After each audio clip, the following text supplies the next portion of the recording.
Hello ସାଙ୍ଗମାନେ, ଆପଣମାନେ କେମିତି ଅଛନ୍ତି? ମୁଁ ଆଜି ପୁଣି ଆଉ ଗୋଟିଏ ନୂଆ ଭିଡ଼ିଓରେ ଆପଣମାନଙ୍କୁ ସ୍ୱାଗତ ଜଣାଉଛି।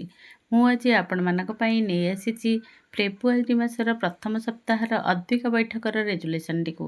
ତାହେଲେ ଆସନ୍ତୁ ଭିଡ଼ିଓଟିକୁ ଆରମ୍ଭ କରିବା। ଅଦ୍ୟତା 7/2/26 ଦିବା 1 ଘଟିକା ସମୟରେ ଆମ ଡ୍ୟାସ୍ ଅଙ୍ଗନବାଡ଼ି କେନ୍ଦ୍ରଠାରେ ଏଠାରେ ଆପଣମାନେ ନିଜ ଅଙ୍ଗନବାଡ଼ି କେନ୍ଦ୍ରର ନାମଟିକୁ ଲେଖିଦେବେ। ଅଦ୍ୱିକ ବୈଠକର ଆୟୋଜନ କରାଗଲା।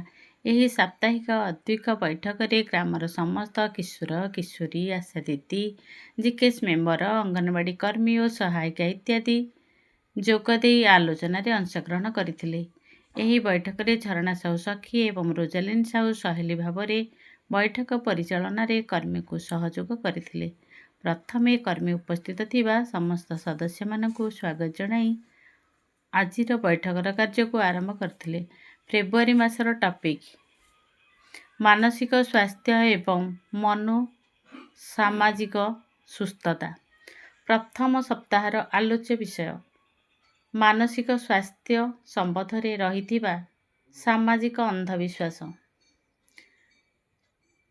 ମାନସିକ ସ୍ୱାସ୍ଥ୍ୟ କେବଳ ରୋଗମୁକ୍ତ କରିବା ପାଇଁ ନୁହେଁ, ବରଂ ଏହା ଆମର ମନୋବଳ, ଭାବନାଗତ ସ୍ୱାସ୍ଥ୍ୟ ଏବଂ ସାମାଜିକ ଉନ୍ନତି ସହିତ ଜଡ଼ିତ। ମାନସିକ ସ୍ୱାସ୍ଥ୍ୟ ଆମକୁ ଦୈନନ୍ଦିନ ଜୀବନରେ ସମସ୍ୟାର ସମାଧାନ କରିବା ପାଇଁ ଶକ୍ତି ଦେଇଥାଏ। ଏହା ଜୀବନର ଏକ ମୁଖ୍ୟ ଅଂଶ। ବିଶେଷତଃ କିଶୋର କିଶୋରୀମାନଙ୍କ ପାଇଁ ଏହା ଅତ୍ୟନ୍ତ ଜରୁରୀ। ମାନସିକ ସ୍ୱାସ୍ଥ୍ୟ ଭଲ ଥିଲେ ଏକ ବ୍ୟକ୍ତି ନିଜ ଦୈନନ୍ଦିନ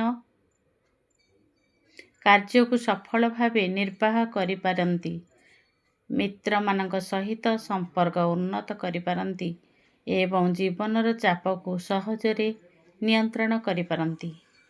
ମାନସିକ ସ୍ୱାସ୍ଥ୍ୟ ସମ୍ବନ୍ଧରେ ସଚେତନତାର ଅଭାବ ଆମ ସମାଜରେ ବହୁଦିନ ଧରି ରହିଛି।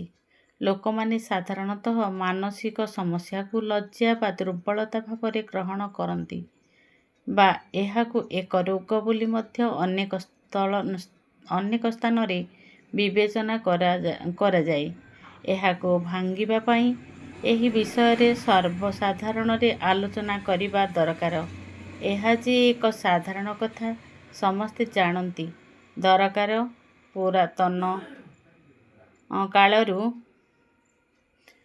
ରହିଆସିଛି ଏହି ଧାରଣାକୁ ଭାଙ୍ଗିବା ସମ୍ପୂର୍ଣ୍ଣ ଅବଗତ ହେବା ଜରୁରୀ। ଆଲୋଚନା ଶେଷରେ ଧନ୍ୟବାଦ ଜଣାଇ ସଭା ସାଙ୍ଗ କରାଗଲା। ଭଉଣୀମାନେ, ଆଶା କରୁଛି ଆଜିର ଏହି ମୋର ରେଜୁଲେସନଟି ନିଶ୍ଚିତ ଆପଣମାନଙ୍କର ମନକୁ ପାଇବ। ତାହେଲେ ପ୍ଲିଜ୍ ଗୋଟିଏ ଲାଇକ୍ କରିବେ ଏବଂ ଯଦି ମୋ ଚ୍ୟାନେଲରେ ନୂଆ, ସବସ୍କ୍ରାଇବ୍ କରିବା ପାଇଁ ଭୁଲିବେ ନାହିଁ।